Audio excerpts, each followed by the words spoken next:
अगर आपको भी इंडिया और न्यूजीलैंड के बीच खेला गया रोंगटे खड़े कर देने वाला दूसरा टेस्ट मैच पसंद आया हो तो हमारे इस वीडियो को दिल से एक लाइक जरूर कीजिएगा।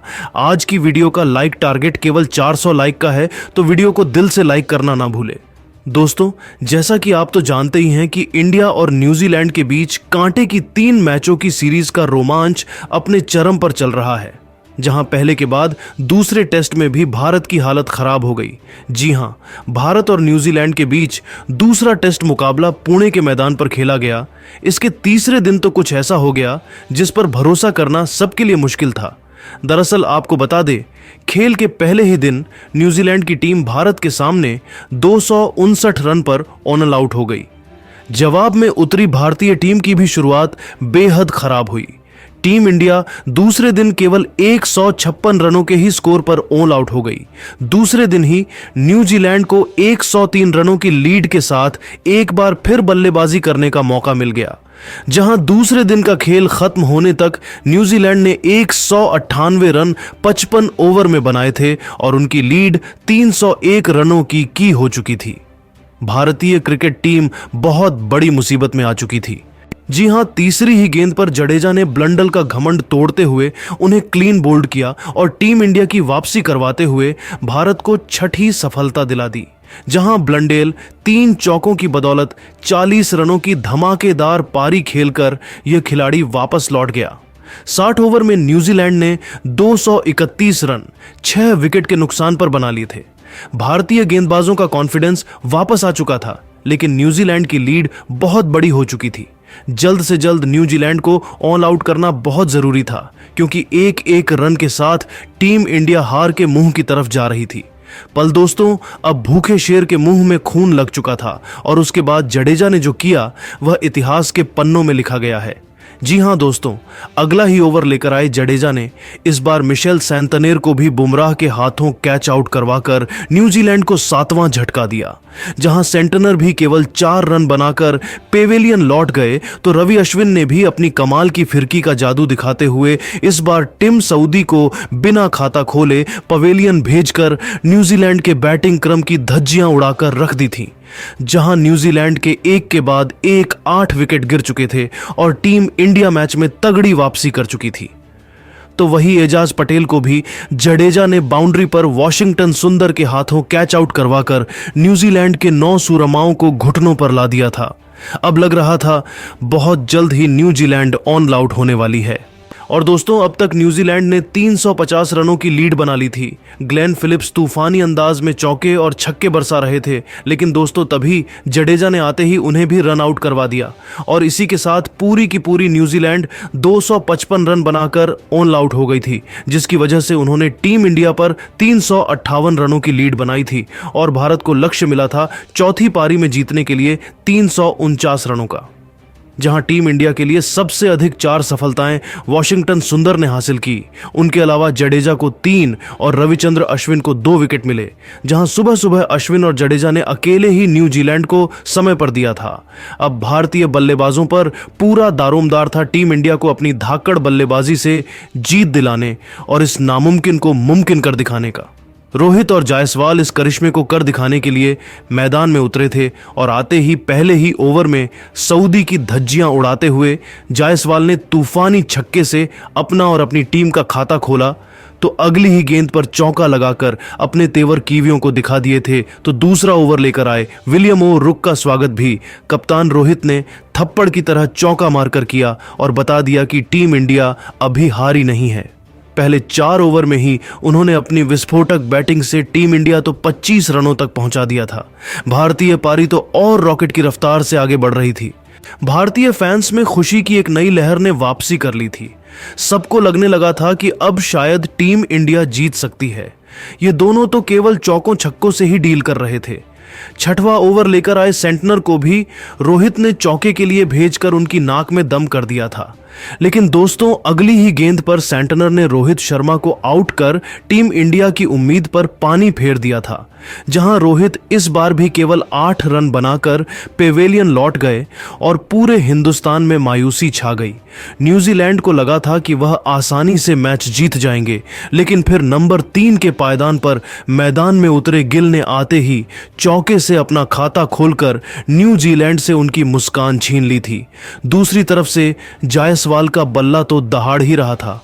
90 ओवर में एजाज पटेल की गेंद को चौके के लिए मारकर गिल ने टीम इंडिया को 50 रनों के पार पहुंचाया तो 10वां ओवर लेकर आए सेंटनर का स्वागत। जहां जायसवाल ने खतरनाक छक्के से किया तो चौथी गेंद को गिल ने चौके में तब्दील कर 10 ओवर में ही टीम इंडिया को तूफानी रफ्तार से 64 रनों तक पहुंचा दिया था। भारतीय टीम बिना ब्रेक की गाड़ी की तरह आगे बढ़ रही थी। 11वां ओवर लेकर आए फिलिप्स को भी छक्के के लिए मारकर उन्होंने न्यूजीलैंड के खेमे में हाहाकार मचा दिया। लंच ब्रेक तक टीम इंडिया ने 12 ओवर में 81 रन बना लिए थे, जायसवाल 46 तो गिल 22 रन बनाकर नाबाद बल्लेबाजी कर रहे थे। टीम इंडिया मजबूत स्थिति में थी। लंच के बाद मैदान में आते ही यशस्वी जायसवाल ने एक बार फिर सीधा गेंदबाजों पर ढाबा बोल दिया। 15वां ओवर लेकर आए ग्लेन फिलिप्स की पहली गेंद पर चौका मारकर उन्होंने इस पारी में भी एक शानदार 50 पूरी कर ली थी। हालांकि चौथी गेंद पर वह आउट होने से बाल बाल बच गए और उन्हें एक नया जीवन दान मिला। पल दोस्तों, शुभमन गिल की किस्मत इतनी अच्छी नहीं थी। जी हां, 16वां ओवर लेकर आए मिशेल सैंतनेर ने गिल को डेरी मिचेल के हाथों कैच आउट करवाकर टीम इंडिया को दूसरा झटका दे दिया था, जहां गिल 4 चौकों की बदौलत 22 रन बनाकर पेवेलियन लौट गए। टीम इंडिया मुश्किल में थी, लेकिन तभी मैदान में आए किंग कोहली ने चौका लगाकर न केवल अपना खाता खोला बल्कि टीम इंडिया को 100 रनों के पर भी पहुंचा दिया। दूसरी तरफ जायसवाल तो सीधा आर या पार के मूड में नजर आ रहे थे। वह तो केवल चौके लगाने के मूड में थे। 17वें ओवर में फिलिप्स को लगातार 2 गेंद पर 2 चौके जायसवाल ने जड़ दिए तो 21वां ओवर लेकर आए एजाज पटेल को भी 2 गेंद पर 2 बार बाउंड्री के बाहर यशस्वी जायसवाल ने मारा और बहुत तेजी से यह खिलाड़ी अपने शतक की तरफ बढ़ रहा था। उन्होंने अभी से न्यूजीलैंड की नाक में दम कर दिया था। वह तेजी से टीम इंडिया को जीत की तरफ ले जा रहे हैं। लेकिन दोस्तों तभी एक बहुत बड़ा ट्विस्ट मैच में आता है। जी हां, 22वां ओवर लेकर आए मिचेल सेंटनर ने यशस्वी जायसवाल को अपने जाल में फंसा लिया और यह सूरमा आखिरकार टीम इंडिया को मुश्किल में छोड़कर वापस चला गया। जहां जायसवाल ने 9 चौके और 3 तूफानी छक्कों की बदौलत तूफानी 77 रन बनाए। उनके आउट होने के बाद अब मोर्चा संभालने आरशभ पंत आ चुके थे। लेकिन दोस्तों पूरे हिंदुस्तान में मातम तो उस समय छा गया जब कोहली और आरशभ पंत के बीच सिंगल लेने को कंफ्यूजन हुई और खामियाजे के रूप में आरशभ पंत रन आउट हो गए। जी हां, इतनी मुश्किल कंडीशन में पंत रन आउट हो गए थे, वह भी बिना खाता खोले, और 128 रन पर ही टीम इंडिया ने अपने 4 बल्लेबाज खो दिए थे। मैच पूरी तरीके से अब न्यूजीलैंड की तरफ झुकने लगा था। उनके आउट होने के बाद अब मैदान में गेंदबाजी से जलवा दिखाने वाले वॉशिंगटन सुंदर आ चुके थे। उन्होंने विराट कोहली के साथ मिलकर संभल कर टीम इंडिया को आगे बढ़ाना शुरू किया। ये दोनों टीम इंडिया की ऑलमोस्ट आखिरी उम्मीद थे। लेकिन दोस्तों भारतीय टीम तो जीत की उम्मीद उस समय हार बैठी जब मिचेल सेंटनर ने विराट कोहली को एलबीडब्ल्यू कर आधी टीम इंडिया को समेट दिया था। जहां विराट भी केवल 17 रन बनाकर पेवेलियन लौट गए। 31 ओवर में 148 रन ही बने थे और टीम इंडिया के 5 बल्लेबाज पेवेलियन लौट चुके थे। भारतीय टीम अभी भी जीत से 211 रन दूर थी। ऐसे में मैदान पर सुंदर का साथ निभाने सरफराज आ चुके थे। सुंदर ने सेंटनर की गेंद पर ही चौका लगाकर टीम इंडिया को 150 रनों के पार पहुंचाया। लेकिन दोस्तों मिशेल सैंतनेर ने तो भारत की कब्र खोदने की पूरी तैयारी कर ली थी। जी हां दोस्तों, इस गेंदबाज ने इस बार सरफराज खान को क्लीन बोल्ड कर भारत की हार ऑलमोस्ट 90% सुनिश्चित कर दी थी। जहां सरफराज भी केवल 9 रन बनाकर पेवेलियन लौट गए तो गिरते विकेटों की गंगा में हाथ धोते हुए ग्लेन फिलिप्स ने सुंदर को भी आउट कर टीम इंडिया को 7वां झटका दे दिया। जहां सुंदर केवल 21 रन बना पाए। 167 पर टीम इंडिया ने 7 बल्लेबाज गवा दिए थे। अभी भी जीत के लिए 193 रन चाहिए थे और टीम इंडिया की जीत ऑलमोस्ट नामुमकिन लग रही थी। 40 ओवर में टी ब्रेक तक भारत ने 178 रन बनाए थे। जडेजा और अश्विन टीम इंडिया की आखिरी उम्मीद के रूप में मैदान में मौजूद थे। उन दोनों ने बेहद संभल कर टीम इंडिया को 200 रनों के पार पहुंचा दिया। उनके बीच अच्छी पार्टनरशिप पनप रही थी।